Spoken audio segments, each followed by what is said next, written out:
So as I get my top back into position, I just need to be careful that I do it the right way around. So the music headnet badge is always at the front of the desk, and in this case I want the front pointing that way because everything is upside down at the moment.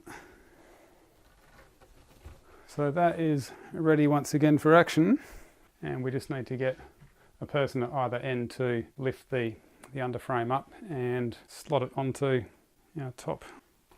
And we're both going to be very careful to make sure we line the sides and the front of the modesty panel up with the bolts.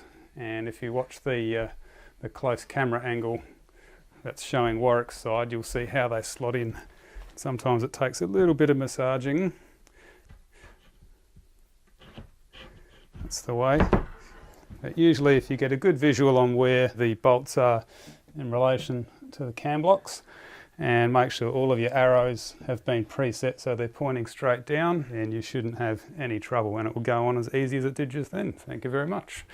All right, so I'll quickly go around now and tighten up all the cam locks, and then we will just demonstrate rolling the desk onto its top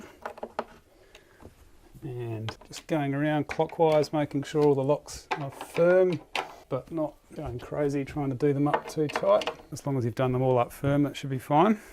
And now what we'll do, we'll slide it to my left a little bit first. Don't actually have to lift it. Now we can roll it back the other way, just being careful not to exert. Slide it back around like this. Is it going to be up against this window or against this one? Yeah, okay. We're going to spin it round so we can roll it up into the correct orientation for the room. If I basically just jam a foot under the front and then roll it forward and take the foot away before we chop it off, and we're looking good. And we can just slide that